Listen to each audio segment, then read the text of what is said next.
Okay, hi. Kim Cheng, what was I gonna say? All right.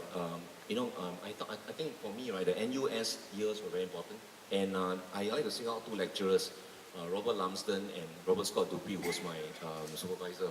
And what happened was that I did an AE, an academic exercise on Bakhtin, Mikhail Bakhtin. And then I remember Lumsden also introduced me to this great work by Robert Margiolia. It was called Derrida on the Man. And it was my introduction to post-structuralist theories, like Foucault and all that stuff. And so it changed the way I look at text and all that. And at the same time, I was also very inspired by John Coltrane's late albums, the Live in Tokyo album, which was incredibly emotional and incredibly intense. And the whole idea about it all was that, the whole idea that sound was everything, that rather than music is sound, music is a subset of sound. So that was when I started to change how I play music and how I write. And I knew that as a result of that, I would not be really very appreciated by the scene here. So what I did was I just cut off and I just did my own thing. So I came out with this second book, which was inspired by all these great thinkers, all right? It was like my Asian version of it. And some of the thinkers that I actually was inspired by, besides Derrida, was Arthur, George Bataille, Baudrillard, Gilles Deleuze, people like that. And music was very influenced by Oliver Messiaen, Karl-Heinz Stockhausen, Anton Webern, and things like that. But because I was self-taught, I had to find another way of creating something. So that's one of the reasons why for me now, I've become an improvisational musician, to try to challenge myself to break forms rather than to do the usual stanza, verse, chorus. So this is an excerpt from my second book, called The Nether R. And R could be a human being, could be a spirit, could be anything, could be God. And this is a segment where I imagined, it was like in one of the Four Quartets by T.S. Eliot, where he encounters the ghosts of Verlaine, Mallarmé, and he encounters them on the road. And I imagine what's it like to meet John Coltrane in my room, and what would he say to me. So this is what went on. His tears glazed across his horn as the sound set free the souls of the masters. The cadenza, concertos, and symphonies played all together into a frenzy of hurt. From that emerged the images of those imprisoned by their injustice, freed by the seduction of the rhythm.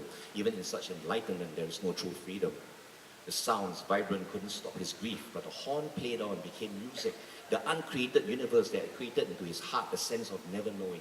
And for that, his legend was all-knowing, holding on to the dreadful agony of the universe in which he perspired in and departed into an imaginative resolute reality, his own universal truth. I'd only bleed for him, R, if only I knew how. If only I knew what it entails, a special universe. All I have are the torn shreds of time, and the masters who remind me I'm far behind the sound. The sound, cunning and kind, is made cruel by unworthy prophets. I perhaps fear I am one of them. I hear their loud, awful sounds merge. The eternal conflict of harmonic and melodic angst threats to me, rendering me insane. Perhaps I will be. To submit to a fragment of truth his horn emits. There is no universal sound. The world rejects anything resembling that or state of mind. Perhaps one day I shall be ready. I now lay wide open my wounds. I am now ready for the hurt. Music corrosive, angel derisive, captive of impurities. Sounds are must corrode and debunk the waiting. Sounds must suffer for the suffering, corrode all those who hedonize any thoughts of enjoying the sound. Sounds are never to be enjoyed, are. For the millions lost in the rhythms of lost hope, the sounds must suffer. Does anything have to mirror suffering? Does everything have to reflect every state of truth? His horn, anguished and incomparable, doesn't give any answers. Instead, it brews a deadly frenzy of unstoppable horror, as if to remind me I'm never near enough to the invisible knowing, which is why the sounds he blasts remains unrelenting, unknowable. I can't escape R. I'm overcome with the very thought of the sound, how it taunts me to put aside all triviality and assume that this sound should reduce me to ashes, but it never does, because it is not enough to let the sounds hurt or be ready for the hurting. His bleeding horn, though frighteningly true, is not enough to renounce any hurting or to build any universality. The sounds remind me there is none, there is none, there is none, only the suffering. Music doesn't save anything, R. Not the oppressed, the abused, or destroyed. Music doesn't compensate for the blood shed for anything unworthy of shedding blood for. No one knows it more than he, blasting and torturing his instrument till it sounded like it was bleeding. Blood started flowing out of his ears and nose. The sound brutal, violent, yet peaceful in the way it calmed the millions of geniuses playing before him. His eyes angry of deaths, slavery, helplessness, racism, sexism, and the loss of spirituality remain cool while the notes burst out to strangle me in a fit. His eyes mumbling, his music doesn't save anyone. Music doesn't save anyone. And that's why it saves. Thank you.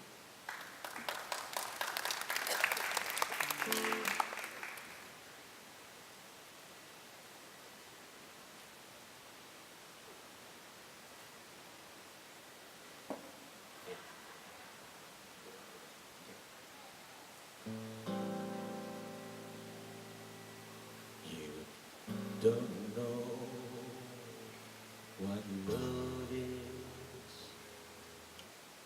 till you learn the meaning of the blues. Until you love the love you had to lose. You don't know what love is.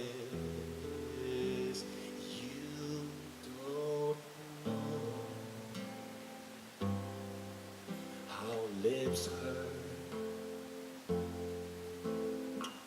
until you've kissed and had to pay the cost, until you flip your heart and you have lost. You don't know what love is.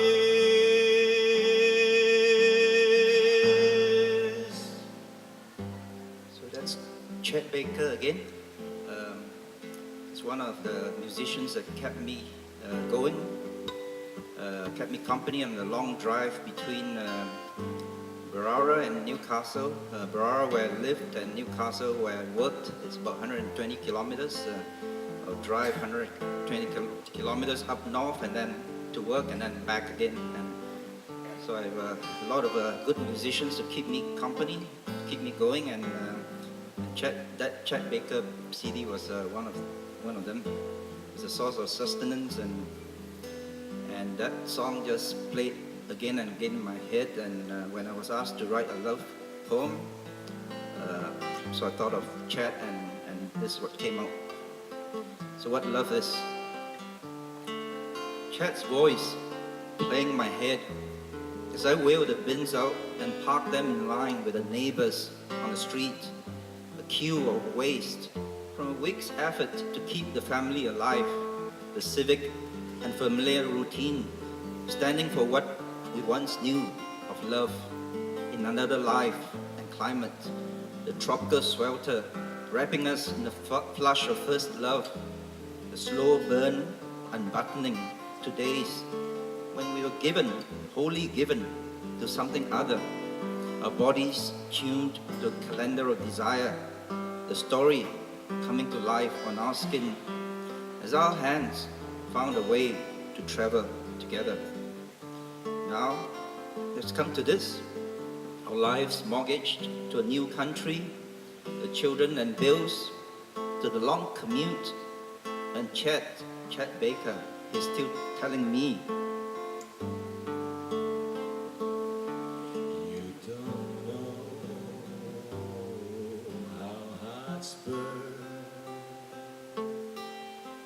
for love that cannot live yet never die.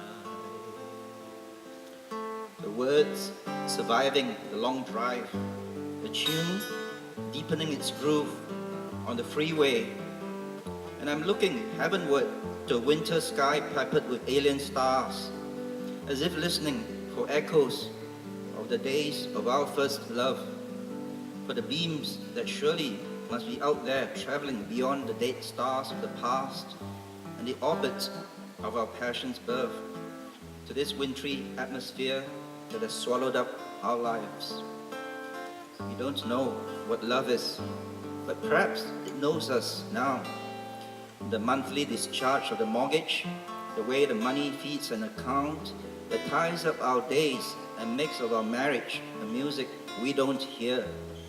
Love is like Chet's voice that will fade.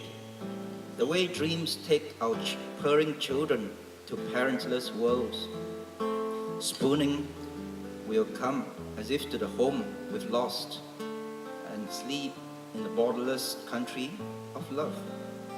Deaf to the garbage trucks grinding their gears at daybreak. Don't know what love is.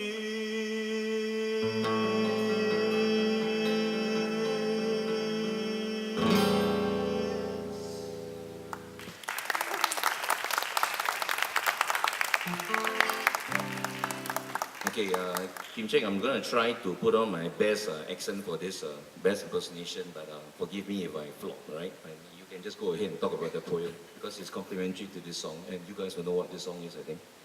I think if you're old enough, okay. Feel I'm going back to Massachusetts. Something's telling me I must go home. And the lights all went out in Massachusetts the day I left her standing on her own. So, yeah, that wasn't in our plan. Yeah, so this song was one of, well, it was the first song I learned as a Boy Scout, and when I was transferred from a Chinese school in primary 3 to an English medium school, and this song, I owe a lot to this song because it helped me learn English. You know? I didn't know what the words meant, but I think I was starting to kind of get the sound right, and yeah. I still don't understand what the song is about. And when the Bee Gees, when they wrote it, you know, they've never been to Massachusetts, and that's the strangest part about it. So Massachusetts, the first homegoing song I knew, though I didn't know where it was they wanted to get home to. I was new in the class, transplanted from a Chinese school, and learning the strange faces, the new voices, also foreign, and learning the Chineseness I'd worn for 3 years, the old badge and uniform now put away for a foreign tongue. I was an emigre, outside of everything, of my life, of the class, and Mrs. Ravi, beautifully sari-clad, twisting my ear for not declining the verbs right. Go, went, gone, sing, sang, sung. Not knowing the grammar of time, the alien language that was slowly, mysteriously mastering me, turning me a stranger to myself, an exile in longing for what I could never call my own again.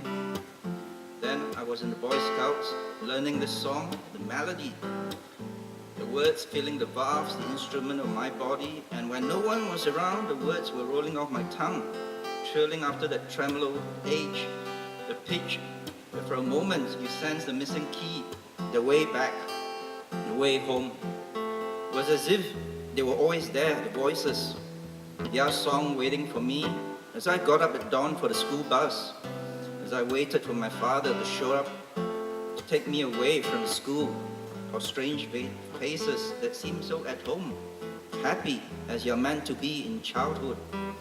From the hours of brooding under the saga trees fringing the school field, the gleaming red seats, bejeweling the grass.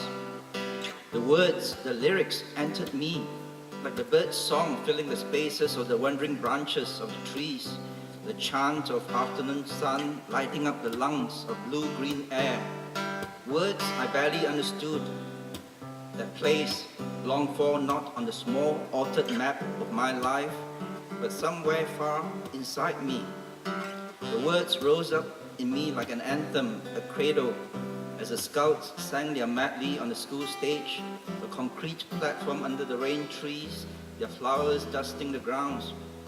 I can see the khaki-clad boys' mouth agape as the notes grew to a pitch of love. Their small bodies will in time be tuned too. But now they struggle to hold the key. And I'm with them, carried on the one voice that commands us to grow up and know the pain, the loss that will wrench us out of our boy bodies. The words of a mantra tugging us on, pulling us out towards a loss larger than all our lives put together. And Massachusetts may as well be a distant star, but there we are aimed, ferried on the voices of Robin Gibbs' tremulous falsetto cry, searing, soaring, homesick, the lovesick melodies taking me far out beyond the cold, alien spaces to wherever the song is going. And the lights all went out in Massachusetts the day I left her standing on her road.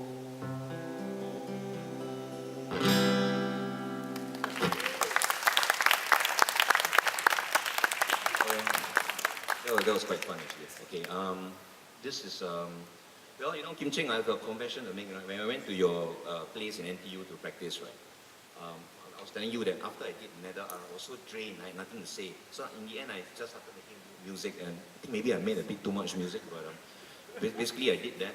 And the interesting thing is that the one thing that got me back to writing, ironically, is actually social media. Because I found that social media was a way of communicating. And so what I'll do is that some of the SWF people here will know, you know, because they will look at my posts and I'll write, sometimes I'll write stuff, you know, just write my experiences and all. And it's not really literary writing, but it's a writing that kind of communicates. And, you know, I'm always very inspired by the fact that people used to say that Ernest Hemingway used only 1/3 of the English vocabulary to write his books. It's almost like, you know, there's a certain certain spare way of writing that was very profound. So actually, when I came out, after, you know, we sat down, we talked about our friends and what went on, I wrote this post, and I'd like to read it, dedicated to you. Thank you for being my friend and being there all these years and being my fellow art compadre for such a long time. So it starts off with a quotation by Gilda Radner. Life is about not knowing,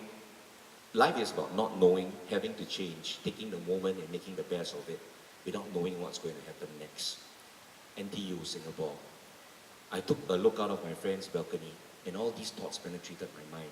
We talked about friends who passed away, disappeared, friends who are struggling with life and families, friends who are ill, who are dying, friends who got laid off, who suffer from depression, friends who don't seem to find an end to their struggles, friends who deep inside are devoured by wicked and cruel loneliness, friends whose dreams have been destroyed, friends whose hearts have been broken long ago.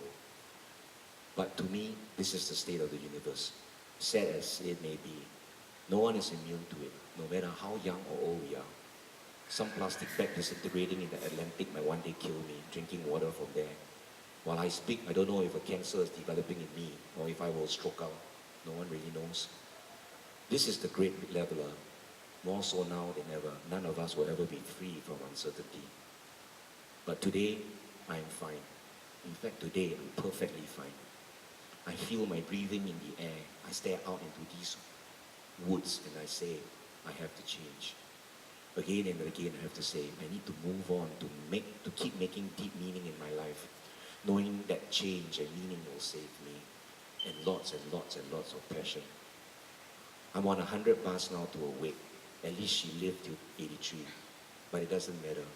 It matters that I live now. That means I don't remember anything because I improvised it.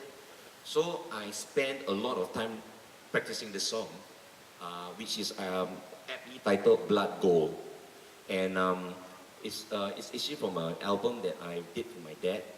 My dad was a very great man. I think I told you about my dad. You met my dad before, right? And my dad inspired, my dad typed all Broken Art and Dancing for me. My dad helped me out. My dad bought me books and all that. And watching him suffer and die was the most painful thing in my life. So I found writing music improvisationally to be a form of working out that pain. So this is my improvised version of my improvised song from a set of new albums that I'm releasing this year. I don't know the titles, but this is This is the opening of one of the albums, and it's called Blood Gold. And I like to dedicate this also to Mr. Yao Kai Chai, because Kai Chai, I know you also miss your parents who passed away. So Kai Chai, thanks for all your support and thanks for working us together. I know you're very shy, but thank you very much. And I think Kim Chi and I love you, so thank you. Yeah, I'm going to start with a bit of a raga.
Nothing stops you from bleeding,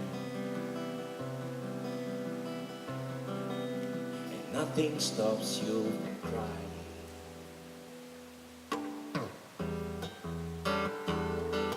And the blood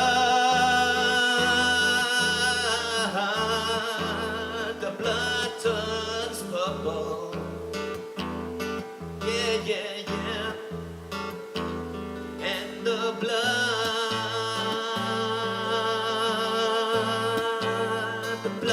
turns cold.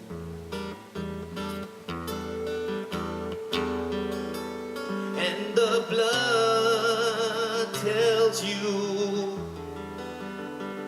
you're growing old.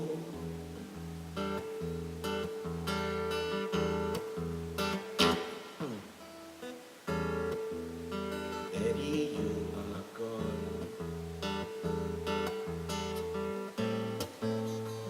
but you are never truly through.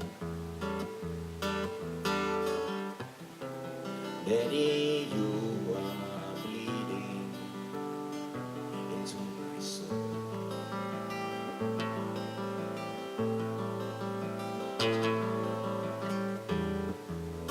Daddy, you are gone,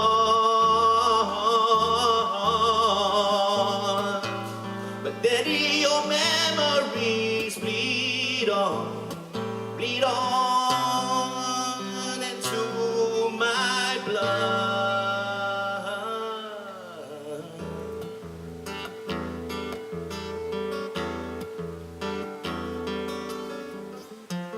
No, and the Spirit tells me to let go, but I can't let the tears stop. Daddy, I can't let the tears stop from falling down. Daddy, I can't let it stop. I can't stop crying for you, oh Lord. Daddy, I can't stop crying for you, yeah. Daddy, I can't stop crying. Can't stop crying.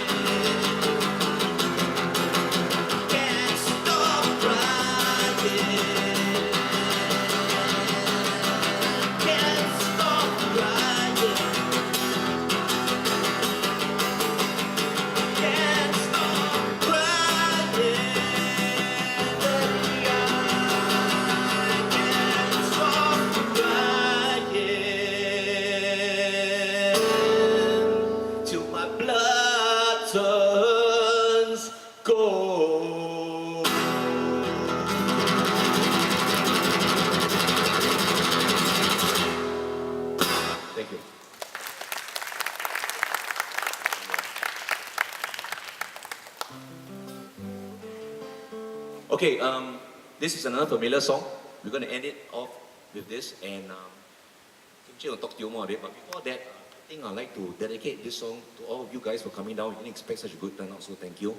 But particularly, my good friend Lawrence Koh and Pillai Krishnan is here with their families, and Krishnan and me and Kim Cheng go a long way. So thank you all for coming and dedicate this song to you, right? Especially.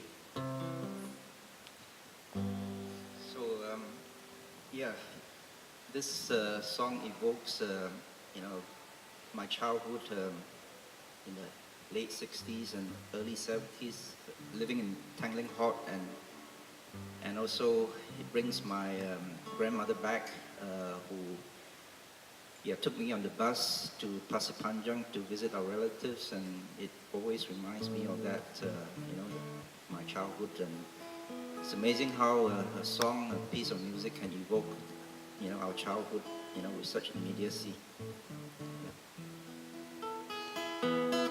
Sing along if you all know the lyrics.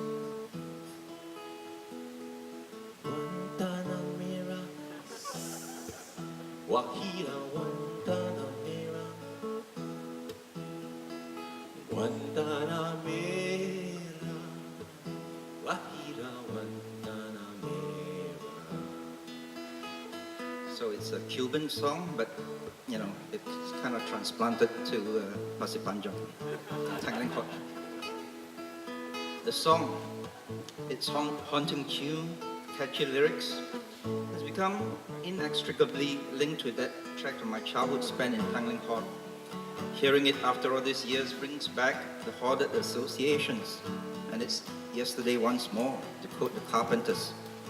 The song is braided with a dazzle of afternoon light on the field in front of the block of flats, the feeling of hope, of familiar intimacy.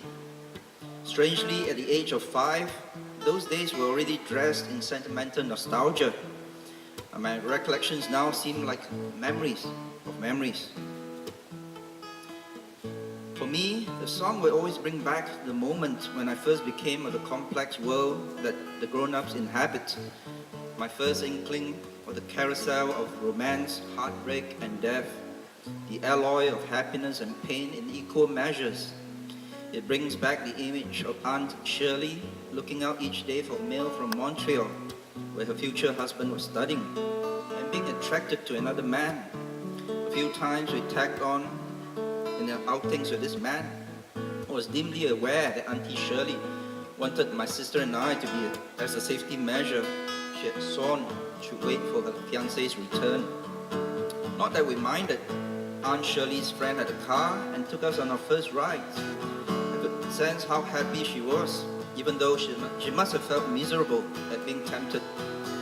The melancholy beauty of the melody evokes the amber tone of light, the captivating aroma compounded from an assortment of things. My grandmother's cooking, the fragrances the women in the house wore, the spiced flavors from the Malay families 3 floors down, the bodies of the grown-ups all around me.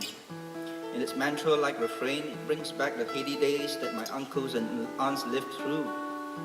All of us packed into that tiny apartment in Tanglin Halt, 3 generations welded together, like the Cubans in their habanera. It was the early days of nationhood, and there was promise in the air. A lot happened during the time the song climbed, reigned, and slid, and lingered in the charts. The Rolling Stones came to Singapore. Long hair was banned, and hippie travelers were turned back at customs. Uncle Andrew, Dad's younger brother, left his fiancée, a pretty lady whom we all liked.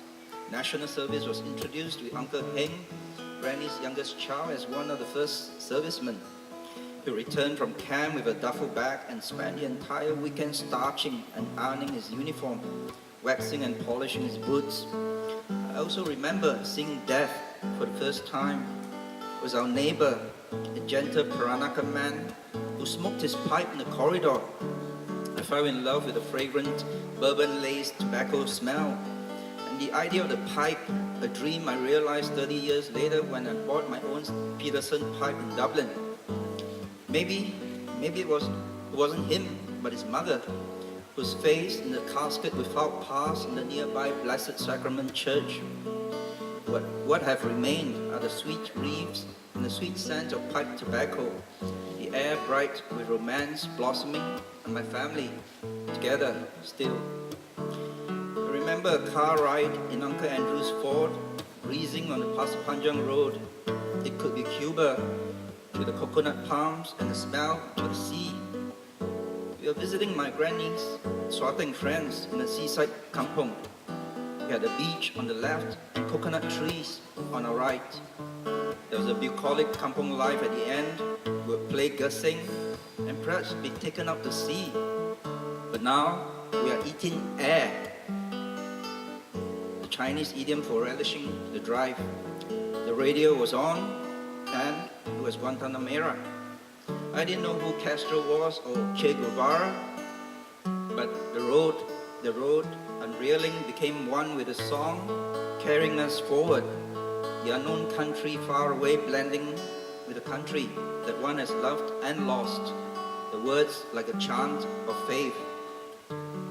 Happiness, the realization, the knowledge coming back that life is worth living despite all the sorrows. Guantanamera, Bajira Guantanamera, Guantanamera, Bajira Guantanamera.